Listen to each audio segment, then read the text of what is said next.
It's a cold morning. Cold morning. Time for a bee run.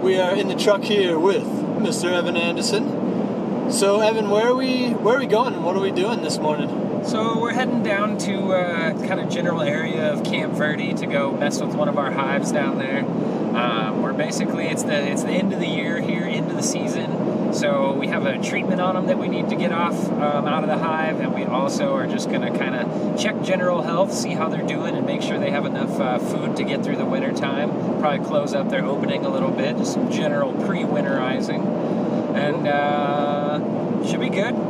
Excited to have Nick here with me. Cool. A little pre-winterizing down. Where are we going again? Camp Verde-ish. Camp Verde-ish. Verde-ish. Verde-ish. And so we'll still end up moving them most likely again later this year, but that's where they are for now. So.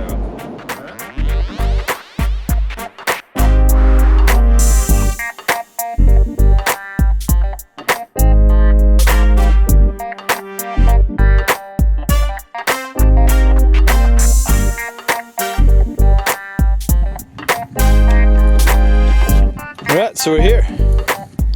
Can you explain to us what here is?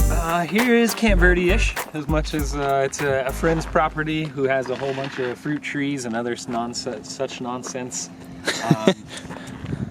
So this is a good spot for the bees. They get a lot of food here. It's really close to water as well, and the fruit trees do pretty well. So obviously it's winter here for us, but here in Camp Verde land, it's December, whatever today is, middle end of December, and it's 60 degrees outside, so yeah, it's gorgeous. There's actually still a few things flowering out here right now. So the mistletoe, actually, you can see it over on that mistletoe around here is flowering right now. So the bees might be all over that.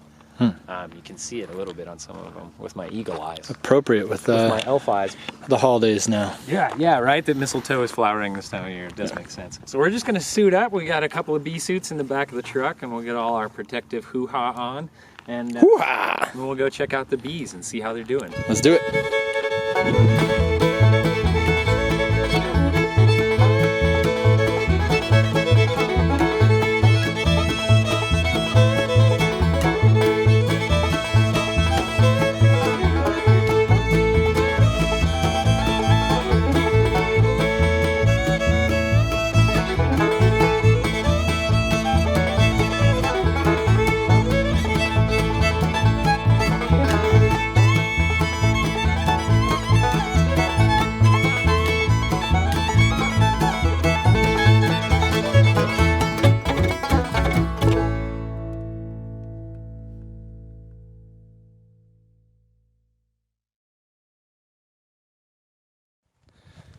What is this Tin Man Wizard of Oz looking thing here? This is our Wizard of Oz smoker.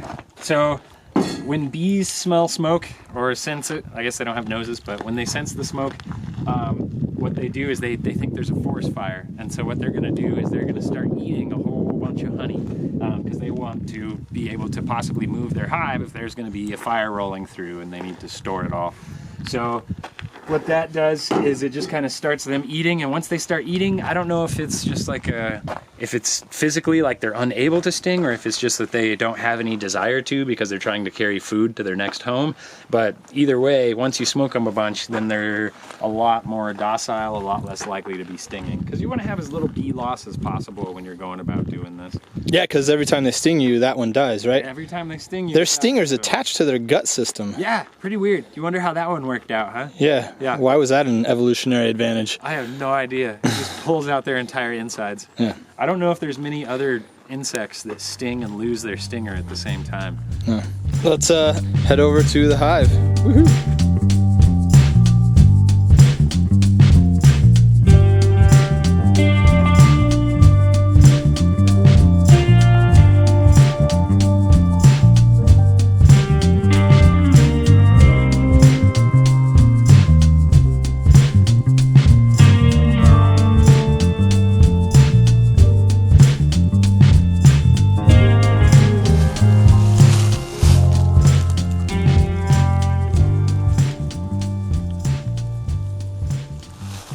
So all those little dots are what would have been bees? Yep.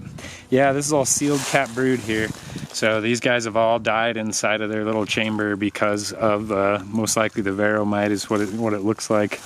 Kind of nifty. You can see, I mean, they still have pollen and stuff in there. You can see this is where they were trying to requeen the hive. That's a queen chamber there.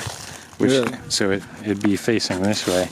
And so they end up doing these big, deep chambers. There's actually dead brood in there. But yeah, and so it's this, that would be a queen chamber. It would extend a little further, and it's this like long droopy thing. So they were trying to requeen. But it just didn't happen. Didn't happen. So are there any mites all over that right now, do you think? No, without the bees, they die pretty quickly. Oh, We've had okay. a couple of freezes down here too. Oh. And so like the mites need it to be warm for them to be able to stay alive, and like it's frozen a few times, so. Which in a hive over the winter time, they're keeping it at like 95 degrees in the core of the hive. So like the mites would survive inside of a live hive, but not inside of a dead hive. Gotcha. So that's why we still have concern with the other one, because Yeah. it's warm in there. Yep, exactly.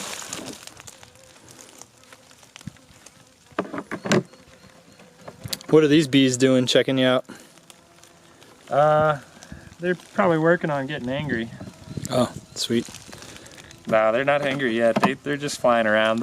So when another hive dies, they will go about just robbing it. That's why there's no honey in any of this, because Flip that over. it's all been robbed. Look at that. A little angle it towards me. Yeah, look at that.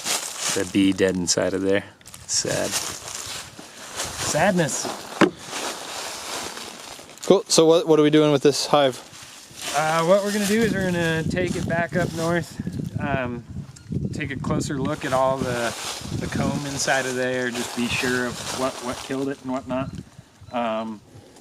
and make sure the comb's all cleaned out and everything, and then we'll bag it up and let it sit out in the freezing weather for winter time, make sure nothing gets into it like wax moths or anything like that, and then come springtime we're gonna split our hive, this other one, and try to repopulate this one.